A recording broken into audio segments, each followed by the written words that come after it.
नमस्कार।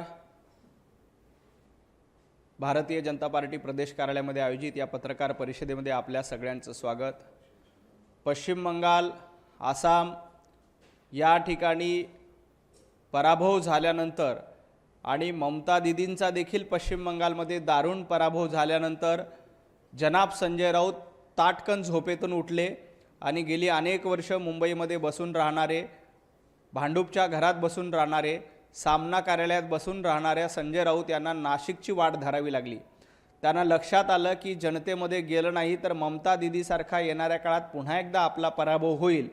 त्यामुळे संजय राऊतांनी आज सकाळी उठून नाशिक गाठलं आणि नाशिकमध्ये कार्यकर्त्यांशी संवाद साधण्याचा, संपर्क करण्याचा प्रयत्न केला।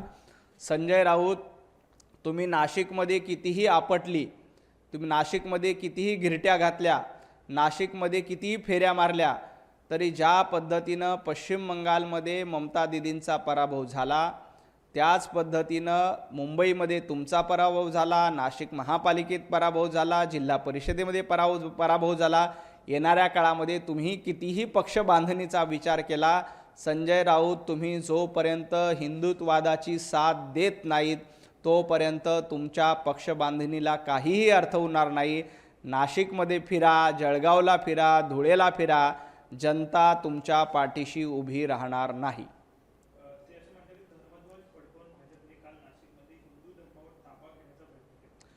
भारतीय जनता पार्टी आणि राज्य सरकारच्या वतीनं काल कुंभमेळ्याच्या निमित्ताने धर्मध्वजाची प्रतिष्ठापना केली। धर्मध्वज फडकला। धर्मध्वज फडकल्यानंतर संजय राऊतांच्या मात्र पोटात दुखायला लागलं। याच ठिकाणी भगव्याऐवजी हिरवा ध्वज फडकला असता तर संजय राऊतांना आनंदाचं भरतं आलं असतं, आनंदाच्या उकळ्या आल्या असत्या। त्यांना इथे धर्मध्वज फडकला म्हणून पोटामध्ये दिसतंय।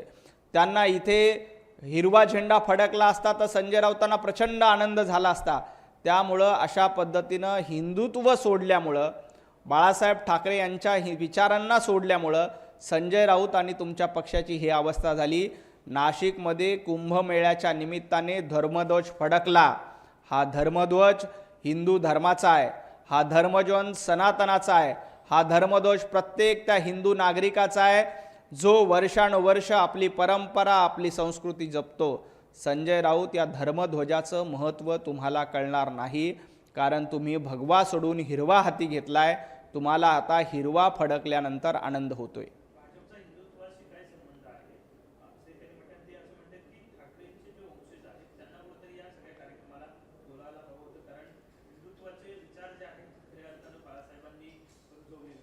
भारतीय जनता पार्टी ही काय हिंदुत्वाची ठेकेदार आहे का, असा सवाल संजय राऊत विचारतात। भाजप हा ठेकेदार नाही तर सेवेदार आहेत। आम्ही हिंदुत्ववादासाठी सेवा करतो, आम्ही देशभक्त नागरिकांची सेवा करतो, आम्ही भारतीयांची सेवा करतो। आम्ही ठेकेदार नाही तर सेवेदार आहात। राहिला प्रश्न वंदनीय हिंदू हृदय सम्राट बाळासाहेब ठाकरे यांच्या वंशजाला धर्मध्वजाच्या कार्यक्रमाला का बोलवलं नाही, असं संजय राऊत विचारतात। संजय राऊत, जेव्हा अयोध्येमध्ये राम मंदिराची प्रतिष्ठापना सुरू होती तेव्हा उद्धवजी ठाकरे यांना सन्मानाने निमंत्रण दिलं होतं। उद्धवजी ठाकरे यांना विनंती केली होती की आपण तिथे या, परंतु उद्धवजी ठाकरे मतांसाठी अयोध्येला गेले नाहीत। आजपर्यंत तुम्हाला अयोध्येला जावं वाटलं नाही, कारण तुम्हाला माहिती आहे अयोध्येला जाऊन रामलल्लाचं दर्शन घेतलं तर दाढ्यांची मतं आणि हिरव्यांची मतं आपल्याला मिळणार नाहीत। त्यामुळं ज्यांनी रामलल्लाच्या दर्शनाला यावं वाटलं नाही ते धर्मध्वजाच्या कार्यक्रमाला आले असते का? संजय राऊत, तुम्ही वंदनीय हिंदू हृदय सम्राट बाळासाहेब ठाकरे यांचे विचार पायदळी तोडले। तुम्ही हिंदुत्ववाद सोडून दिला। तुम्हाला धर्मध्वजाच्या कार्यक्रमाला बोलवलं असतं तरीही तुम्ही आले नसतात, कारण तुम्हाला हिरवा ध्वज फडकण्यामध्ये जास्त आनंद आहे। तुम्ही राम मंदिराच्या प्रतिष्ठापनेला हजेरी लावली नाही आणि इथे काय हजेरी लावली असती? अदानी आणि अंबानींचं नाव घ्यायचं आणि त्यांच्या घरातल्या लग्नाला पायघड्या घालायच्या, त्यांच्या घरामध्ये असलेल्या लग्नाला जाऊन स्टेजवर जाऊन नाच करायचा, डान्स करायचा, हे जरा उद्धवजींना जाऊन सांगा। रोज पत्रकार परिषद घेऊन अदानीसाठी झाडं तोडतायत, अदानीसाठी जागा देतायत, हे सांगण्याच्या आधी आपण अंबानींच्या लग्नामध्ये जाऊन कुणी डान्स केला होता? अंबानी आणि अदानींसाठी मातोश्रीवर कुणाचं रेड कार्पेट असतं? जरा एकदा शरद पवार साहेबांना अदानींबद्दल प्रश्न विचारा, त्यानंतर इतरांबद्दल भूमिका घ्या. भारतीय जनता पार्टी ही सातत्यानं लोकहिताचे निर्णय घेते. ज्याही ठिकाणी चुकीचं असेल त्याला चूक म्हणण्याची हिंमत आणि धमक भारतीय जनता पार्टीमध्ये आहे. संजय राऊत तुमच्यामध्ये नाही. संजय राऊत, तुम्ही हनुमान आणि हनुमंताच्या गप्पा करू नये, तुम्ही रावणाच्या गप्पा करा, कारण रावण तुमचा आराध्य झालाय.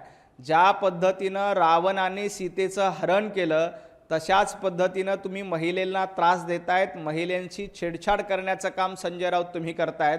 त्यामुळे तुम्हाला प्रभू रामचंद्रांचं, हनुमंतरायाचं नाव घेण्याचा अधिकार नाही. तुम्ही रावणाचे भक्त आहात. रावणाची निष्ठा कशी होती तशी तुमची निष्ठा आहे. रावण ज्या पद्धतीनं अराजकता पसरवण्याचं काम करत होता, अगदी त्याच पद्धतीनं उभाटा गट, संजय राऊत, उद्धवजी ठाकरे अहंकाराने ग्रस्त झालेले आहेत. रावणाच्या अहंकाराचा चक्काचूर करण्याचं काम वानर सेनेने केलं, तसंच महाविकास आघाडी रूपी रावणाचा चक्काचूर करण्याचं काम महाराष्ट्रातल्या जनतेनं केलेलं आहे.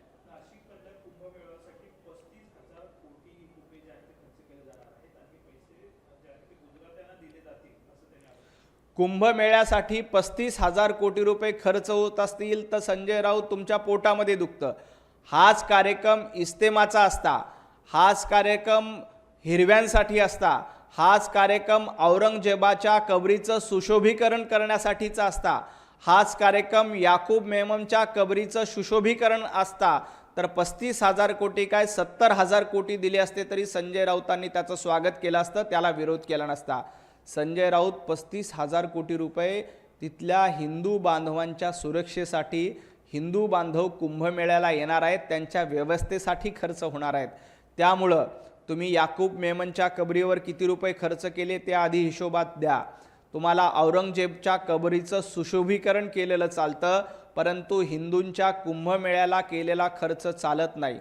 आणि राहिला प्रश्न ठेकेदारीचा, 25 वर्ष मुंबई महापालिकेमध्ये सत्ता असताना किती गुजराती ठेकेदारांना उद्धवजी ठाकरेंनी कंत्राट दिले? शहा, मेहता, अनेक आडनावं आहेत. संदीप देशपांडेंनी भली मोठी यादी एकदा वाचून दाखवली होती. संजय राऊत, त्या यादीवर नजर टाका. 25 वर्ष महापालिकेमध्ये सत्ता असताना तुम्ही कुठले ठेकेदार पोचले होते हे एकदा महाराष्ट्राला सांगा आणि मग इतरांवर टीका करा.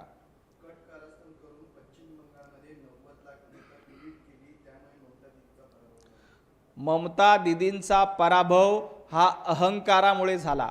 ममता दीदीचा पराभव तिथं असणाऱ्या दादागिरीमुळे झाला आणि ममता दीदीचा पराभव पश्चिम बंगालमधल्या सर्वसामान्य राम भक्तांनी केला. राहिला प्रश्न SIRचा. ज्या SIRमध्ये सर्वाधिक मतदान वगळण्यात आलं अशा 10 मतदारसंघाची यादी बघा. त्या 10 पैकी 8 मतदारसंघामध्ये, म्हणजे ज्या 10 मतदारसंघामध्ये सर्वाधिक नाव कापली गेलेली आहेत किंवा नाव वगळली गेलेली आहेत, अशा 10 मतदारसंघापैकी 8 मतदारसंघामध्ये ममता दीदींच्या TMCचा विजय झाला. संजय राऊत, थोडीशी आकडेवारी बघा, अभ्यास करा, तुम्हाला लक्षात येईल. ज्या 10 मतदारसंघामध्ये SIRच्या माध्यमातून नावं वगळली गेली होती, त्या 10 मतदारसंघापैकी 8 मतदारसंघामध्ये तृणमूल काँग्रेस विजयी झाली. मग SIR झाल्यानंतरही त्या मतदारसंघात तृणमूल काँग्रेस कशी विजयी झाली? तिथं तर भारतीय जनता पार्टीचा विजय व्हायला पाहिजे होता, पण तिथं तृणमूलचा विजय झाला. त्यामुळं विनाकारण आपल्या अपयशाचं खापर SIR, निवडणूक आयोग याच्यावर फोडू नका. ममता दीदींचं सांत्वन करण्यासाठी अखिलेश यादव जात आहेत. अखिलेश यादव आज ममता दीदींचं सांत्वन करून, का पूर्वी पद्धत होती हाक मारण्यासाठी जाण्याची, तशा पद्धतीनं अखिलेश यादव हे ममता दीदींचं सांत्वन करण्यासाठी जातात. माझी आपल्या माध्यमातून उद्धवजींना देखील विनंती आहे की आपण बेंगाली टायगर, ममता दीदी एकटी लढते असं भाषणबाजी करत होता. जरा थोडे कष्ट करा, मातोश्रीच्या बाहेर पडा. ममता दीदींचं सांत्वन करण्यासाठी आणि दीदींचे अश्रू पुसण्यासाठी तरी किमान पश्चिम बंगालमध्ये जा. तेही तुम्ही करणार नाहीत, कारण तुम्हाला मातोश्रीच्या बाहेर पडणं आवडत नाही. घरात बसून राहायचं एवढाच तुमचा अजेंडा आहे. तिकडं अखिलेश ममता दिदींचं सांत्वन करण्यासाठी जात आहे.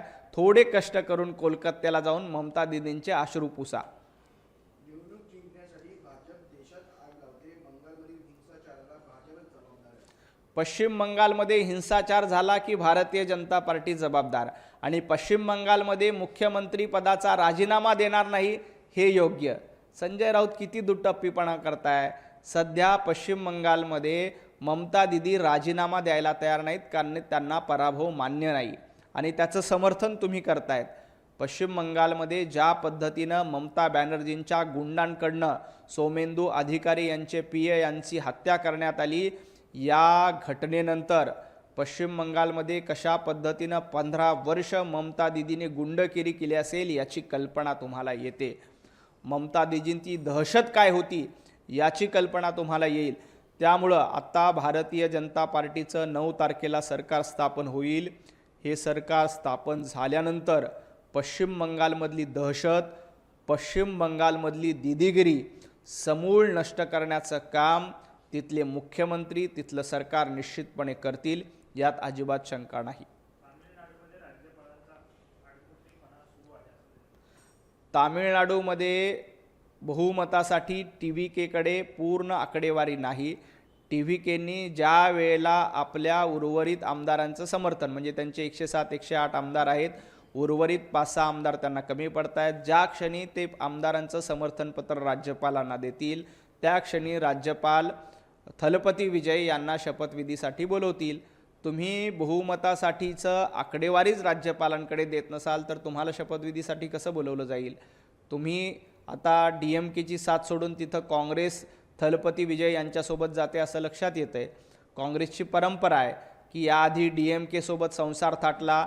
जेव्हा DMK पराभूत झाली तेव्हा DMKच्या पाठीमध्ये खंजीर खुपसून DMKची साथ सोडून आता TVK सोबत काँग्रेस जाणार आहे. काँग्रेसची ही परंपराच आहे.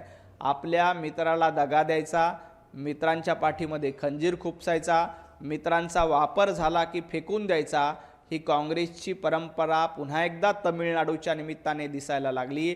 आणि तमिळनाडूमध्ये DMKची साथ सोडून TVK सोबत जाण्याचं पाप काँग्रेस करतंय. पण काँग्रेसला हे लक्षात यायला पाहिजे की तुम्ही अशा पद्धतीनं मित्रांचे गळे घोटले तर येणाऱ्या काळामध्ये तुमचे मित्र तुमच्यासोबत राहणार नाहीत. उद्धवजी, तुम्ही देखील एकदा यातून धडा घ्या, कारण ज्या DMKचं स्टॅलिनचा उदो तुम्ही करत होतात त्या स्टॅलिनची साथ सोडण्याचं काम राहुल गांधींनी केलं आहे. उद्या उद्धवजीचा गळा घोटायला, उद्धवजींच्या पक्षाचा गळा घोटायला देखील काँग्रेस मागे पुढे बघणार नाही. संजय राऊत यांनी असं देखील म्हटलं आहे, ऑपरेशन सिंदूर नव्हे तर मोदींच्या गुलामगिरीची वर्षपूर्ती झाली आहे. पंतप्रधान नरेंद्र मोदीजी हे कुणाचेही गुलाम नाहीत. ते गुलाम असतील तर 140 कोटी देशवासियांचे गुलाम आहेत. तुमच्यासारखे पाकिस्तानचे गुलाम नाहीत. सातत्यानं पाकिस्तानची गुलामी करण्याचं काम संजय राऊत करतायत. ऑपरेशन सिंदूरला वर्षपूर्ती झाली, त्याबद्दल तुम्ही चकार शब्दांनी बोलत नाहीत. ज्या ऑपरेशन सिंदूरच्या माध्यमातून पाकिस्तानमध्ये जाऊन घरामध्ये घुसून तिथल्या दहशतवाद्यांचा खात्मा करण्याचं काम भारतीय सैनिकांनी केलं, त्याची वर्षपूर्ती आहे. त्याची वर्षपूर्ती असताना तुम्ही अशी भाषा वापरतायत, कारण तुम्ही पाकिस्तानचे गुलाम झालायत. पाकिस्तानची गुलामी करण्यात संजय राऊतांना धन्यता मानते. पंतप्रधान नरेंद्र मोदीजी ही पाकिस्तानचे गुलाम नाहीत, तर 140 कोटी जनतेचे सेवेकरी आहेत आणि सेवा करण्याचं काम पंतप्रधान नरेंद्र मोदीजींच्या माध्यमातून केलं जात आहे. नाशिकमध्ये मोठमोठे आकडे फेकायचे आणि घोटाळा झाला असं सांगायचं हा संजय राऊतांचा जुना धंदा आहे. नाशिकमधल्या माडाच्या घोटाळ्यामध्ये संजय राऊत यांचे काही निकटवर्तीय आहेत. नाशिकचे संपर्क प्रमुख असल्यामुळे संजय राऊतांनी काही गुंतवणूक नाशिकमध्ये देखील केली आणि नाशिकच्या माडाच्या घोटाळ्यामध्ये संजय राऊत यांच्या साथीदारांचे हात देखील आहेत. संजय राऊतांचे काही साथीदार या नाशिकच्या माडाच्या घोटाळ्यामध्ये आहेत. सरकार याची चौकशी करील आणि संजय राऊतांचे जे कोणी साथीदार किंवा संजय राऊतांची जी काही बेनामी गुंतवणूक नाशिकमध्ये झालेली आहे त्याची देखील चौकशी होईल. नाशिकमध्ये रिंग रोडसाठी भूसंपादन सुरू आहे. कुठेही कुणासोबतही जबरदस्ती सरकारकडनं केली जात नाही. शेतीचा योग्य मोबदला, जागेचा योग्य मोबदला देण्याचं काम राज्य सरकारकडनं सुरू आहे. परंतु प्रत्येक चांगला प्रकल्प सुरू झाला की काही लोकांना सुपारी देऊन पुढे करायचं आणि तो प्रकल्प थांबवायचा, त्या प्रकल्पाला उशीर होईल यासाठी चिंता करायची, हा उभाटा गटाचा धंदा आहे. तुम्हाला आठवत असेल, जेव्हा समृद्धी महामार्ग सुरू होणार होता तेव्हा अशाच काही शेतकऱ्यांना किंवा सुपारीबाजांना, शेतकऱ्यांना नाही, काही सुपारीबाजांना हाताशी धरून नाशिकमध्ये समृद्धी महामार्गाला विरोध करण्याचं पाप देखील तत्कालीन शिवसेनेने केलं होतं, उद्धवजी ठाकरेंनी केलं होतं. काय झालं? आज समृद्धी महामार्ग झाला, त्यामुळं महाराष्ट्राची भाग्यरेषा बदलली. नाशिकमध्ये मोठ्या प्रमाणात वाहतूक कोंडी होते, त्या वाहतूक कोंडीला पर्याय म्हणून आपण रिंग रोड करतो. त्या रिंग रोडसाठी शेतकऱ्यांना मोठ्या प्रमाणात मोबदला देखील दिला जातो. परंतु काही सुपारीबाजांना हाताशी धरून अशा पद्धतीच्या सरकारी प्रकल्पाला विरोध करण्याचं काम उभाटा गटाने केलं जात आहे. परंतु महाराष्ट्रातील जनता, नाशिकची जनता सुज्ञ आहे. अशा सुपारीबाज लोकांना ते थारा देणार नाहीत.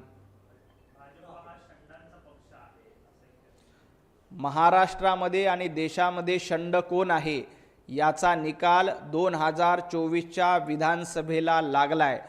जे शंड होते त्यांना थंड करून घरी बसवण्याचं काम विधानसभेच्या निवडणुकीमध्ये केलंय.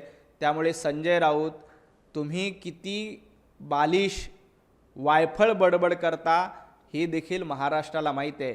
मी मध्यंतरी एक शब्द वापरला होता, संजय राऊत यांना शब्दकोश किंवा विश्वकोश समजत नाही, त्यांना अश्वकोश लागतो. आपल्या पक्षाला लागलेला अश्व एकदा संजय राऊतांनी बघावं आणि मग इतरांवर टीका करावी.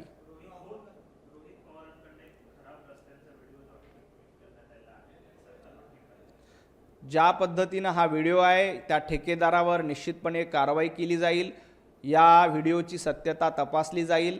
अशा पद्धतीनं कुठला ठेकेदार जर का चुकीचं काम करत असेल तर त्याला सोडलं जाणार नाही. त्या व्हिडिओची सत्यता तपासावी लागेल. राहुल गांधी यांनी ट्विट केले की भाजपचं जे सरकार आहे त्यातील जे 240 खासदार आहेत त्यातील प्रत्येक 6वा खासदार मत चोरी करून निवडून आलाय आणि कधी सरकार अख्खी चोरली जातात भाजपकडून तर कधी मत चोरी करून जागा बळकावल्या. राहुल गांधीजी, तुमच्या पक्षाला जनतेने नाकारलाय. तुमच्या पक्षाला 2014, 2019, 2024 मिळून जेवढे खासदार निवडून आणता आले नाही तेवढे एकट्या भाजपनं 2024ला आणलेले आहेत. आणि याआधी EVMबद्दल शंका घ्यायची, मग आता EVMचं लोक ऐकत नाही म्हणून आता मतचोरी झाली म्हणून सांगायचं. आता मतचोरीचं ऐकत नाही म्हटल्यानंतर त्यांनी नवीन फॉर्म्युला काढला की SIRमुळं भारतीय जनता पार्टीचा विजय झाला. राहुल गांधी, केरळमध्ये तुमचं सरकार आलं आहे, केरळमध्ये तुमचे खासदार, तुमचे आमदार निवडून आलेत ना. केरळमधले आमदार तुम्ही मतचोरी करून निवडून आणलेत का? हिमाचल प्रदेशमध्ये तुमचं सरकार आहे, तिथं तुम्ही मतचोरी करून निवडून आलात का? कर्नाटकमध्ये सरकार आहे, तुम्ही असाच पद्धतीनं मतचोरी करून निवडून आलात का? अशा पद्धतीची वायफळ बडबड करणं बंद करा. तेलंगणामध्ये तुमचं सरकार आहे, तिथं मतचोरी करून आलात का? जेव्हा जेव्हा काँग्रेसचं सरकार येतं तेव्हा सगळं काही आलबेल असतं. आणि भारतीय जनता पार्टी जिंकली, पश्चिम बंगालमध्ये भारतीय जनता पार्टी जिंकली की लगेच शंका घ्यायची, आसाममध्ये भारतीय जनता पार्टी जिंकली की लगेच शंका घ्यायची. केरळमध्ये तुम्ही मतचोरी करून जिंकलात का? केरळमध्ये तुम्ही SIRमध्ये घोटाळा करून जिंकलात का? याचं उत्तर एकदा राहुल गांधींनी दिलं पाहिजे आणि मग इतरांवर टीका केली पाहिजे.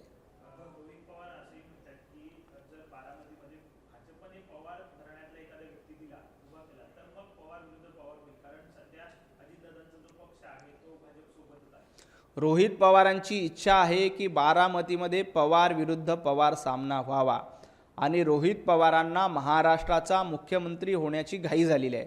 रोहित पवारांना असं वाटतं की कधी एकदा आपण महाराष्ट्राचे मुख्यमंत्री व्हावं आणि शरद पवार साहेबांचा वारसा आपल्याकडेच यावा. आणि बारामतीमध्ये निवडणूक लढण्यासाठी रोहित पवार स्वतः इच्छुक आहेत. रोहित पवारांना याची पूर्ण कल्पना आहे की कर्जत जामखेडमध्ये पुढच्या वेळेला कर्जत जामखेडची जनता रोहित पवारांना निवडून देणार नाही. त्यामुळे रोहित पवार आत्तापासनं बारामती मतदारसंघातून निवडणूक लढण्यासाठी इच्छुक आहेत. म्हणून रोज उठून पत्रकार परिषद घेण्याचं काम, म्हणजे संजय राऊतांना गुरु केलेलं आहे की रोज उठून आता रोहित पवार देखील पत्रकार परिषद घेत आहेत. परंतु काळजी करू नका, बारामती ही सुनेत्राताई पवार यांच्या पाठीशी भरभक्कमपणे उभी राहील. ज्या पद्धतीनं अजितदादांनी बारामती बांधण्याचं काम, बारामतीचा विकास करण्याचं काम केलं आहे, बारामतीची जनता ही सुनेत्राताई पवार यांच्यासोबतच उभी राहील. दुसरा कुठलाही पवार आला, स्वतः रोहित पवार देखील बारामतीमध्ये निवडणुकीला उभे राहिले तरीही काही फरक पडणार नाही. अमृतसर आणि जालंधरमध्ये जे स्फोट झाले त्याला पंजाबचे मुख्यमंत्री भगवंत मान यांनी भाजपला जबाबदार धरले. त्यांचं म्हणणं आहे की ज्या ज्या राज्यात निवडणुका येतात तिथं दंगली घडवणे, छोटे मोठे बॉम्बस्फोट घडवायचे आणि जाती धर्माच्या नावावर लोकांमध्ये भांडण लावायचे हाच उद्योग आहे. भगवंत मान यांनी एकदा नागरिक शास्त्राचं पुस्तक वाचलं पाहिजे, घटना वाचली पाहिजे. कायदा आणि सुव्यवस्था राखणं ही केंद्र सरकारची जबाबदारी नसते, तर त्या राज्य सरकारची जबाबदारी असते. भगवंत मान रोज नशेमध्ये विधानसभेमध्ये येतात, त्यांचे व्हिडिओ व्हायरल झालेले आहेत. रोज नशेबाजी करणाऱ्या अशा मुख्यमंत्र्यांनी इतरांवर टीका करू नये. आधी आपल्या खाली जळतंय काय ते बघावं. नशेबाजी करून राज्य चालवता येत नाही. तुमच्या नशेडीपणामुळेच पंजाबमध्ये बॉम्बस्फोट होत आहेत, कारण तुमचं गृह खात्यावर लक्ष नाही आहे, तुमचं पोलिसांवर नियंत्रण नाही आहे. आणि पंजाब हे पूर्ण राज्य आहे, तिथं पूर्ण जबाबदारी ही मुख्यमंत्र्यांची असते. परंतु नशेबाज मुख्यमंत्र्यांना दुसरं काही सुचणार नाही, ते फक्त बोलबच्चनगिरी करणार, त्याच्या पलीकडे त्यांना काही जमत नाही.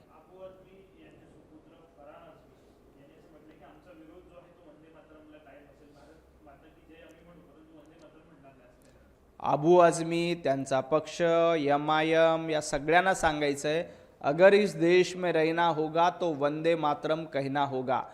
या देशामध्ये तुम्हाला राहायचं असेल तर वंदे मातरम म्हणावंच लागेल. अबू आझमी, तुम्ही सातत्यानं वंदे मातरमला विरोध करताय, या देशाला विरोध करताय. या देशामध्ये खायचं, या थाळीमध्ये खायचं आणि थाळीमध्ये छेद करण्याचं काम समाजवादी पार्टीच्या वतीनं केलं जातं, MIMच्या वतीनं केलं जातं. MIMला जो दर्जा मिळाला आहे, MIM ज्या पद्धतीनं वाढत चाललं आहे, समाजवादी पार्टी ज्या पद्धतीनं वाढत चालली आहे आणि MIM आणि समाजवादी पार्टीच्या वतीने वंदे मातरमला विरोध करण्याचं कटकारस्थान सातत्यानं केलं जात आहे.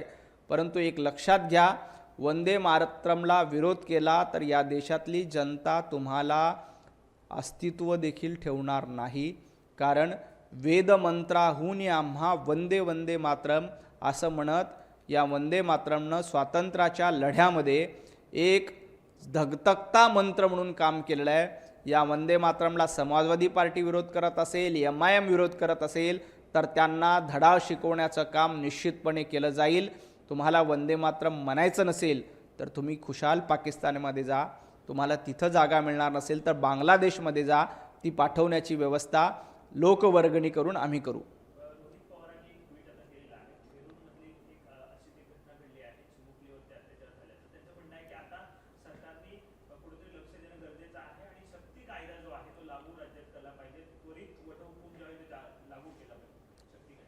महाराष्ट्रामध्ये गेल्या काही दिवसांपासून चिमुकल्यांवर अत्याचाराच्या घटना वाढलेल्या आहेत.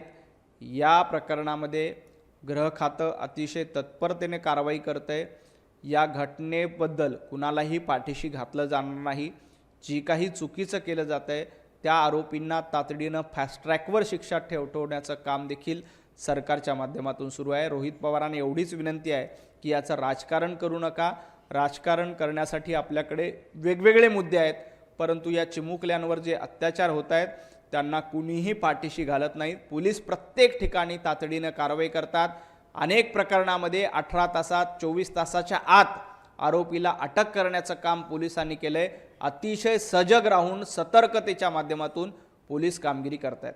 पेरूच्या निर्णयाबाबत सामनामधून टीका करण्यात आलेली आहे की बलात्कारासारख्या घटनांचा सुद्धा राजकीय फायदा पाहणारा भाजप हा एकमेव राजकीय पक्ष आहे. बलात्काराचा फायदा संजय राऊत तुमचा पक्ष घेतोय. तुम्ही ज्या पद्धतीनं रोज उठून शिवीगाळ करणं, अश्लील बोलणं हे थांबवा. आणि हे प्रकरण संवेदनशील आहेत. अशा प्रकरणामध्ये राजकारण करू नका. राजकारण करण्यासाठी आपल्याकडे 365 पैकी 364 दिवस आहेत. त्या दिवशी तुम्ही बिनभोबाट राजकारण करा. परंतु या संवेदनशील प्रकरणामध्ये आपण सरकारच्या पाठीशी राहिलं पाहिजे, आपण पीडित कुटुंबाच्या पाठीशी राहिले पाहिजे आणि तातडीनं न्याय कसा मिळेल याची चिंता केली पाहिजे. वाकोला येथे स्थानिक जे महापालिकेचे अधिकारी आहेत त्यांनी अशा प्रकारचे आदेश दिले की तुम्हाला मास्क कापून विकता येणार नाही, मास्क थेट विकावे लागेल. आता मनसेचे अखिल चित्रे असतील किंवा सुनील राऊत जे ठाकरे गटाचे आमदार आहेत त्यांनी आक्षेप घेतला की मानकरी असलेल्या कोळींना तुम्ही अशा प्रकारे कसं काय मनाई करू शकता, उद्या तुम्ही कोंबडी आणि बोकड देखील कापण्यास मनाई करणार का, थेट घरी घेऊन जाणार का? मी तो अध्यादेश वाचला नाही, मी माहिती घेऊन सविस्तर प्रतिक्रिया याच्यावर देतो. काँग्रेसनं अशी इच्छा केली आहे की पूर्ण वेळ राज्याला गृहमंत्री मिळावा. त्यांचं म्हणणं आहे की पूर्ण वेळ गृहमंत्री नाही लागत. काँग्रेसने आपल्या पक्षाची चिंता करावी. भारतीय जनता पार्टी, महायुती सरकार आणि महाराष्ट्राचे मुख्यमंत्री देवेंद्रजी फडणवीस अतिशय सक्षमपणे प्रत्येक संकट आलेल्याला सामना करण्याचं काम करत आहेत. जे काही प्रकरणं आहेत ते नीटपणे हाताळत आहेत. काँग्रेसच्या पक्षाने आपल्या पक्षाला राष्ट्रीय अध्यक्ष पूर्ण वेळ मिळावा. राहुल गांधींनी पूर्ण वेळ या देशामध्ये थांबावं. राहुल गांधींनी पूर्ण वेळ निवडणुकीमध्ये किंवा पूर्ण वेळ ज्या ठिकाणी असतात त्या ठिकाणी थांबावं. राहुल गांधी अर्धा वेळ या देशामध्ये जाणार, अर्धा वेळ ट्रीपमध्ये जाणार, अर्धा वेळ फिरायला जाणार. हे काँग्रेसने स्वतःच्या पक्षाचं आत्मचिंतन करावं. मला वाटतं काँग्रेसचा हा सल्ला मुख्यमंत्र्यांना नसून राहुल गांधींना आहे. खूप खूप धन्यवाद.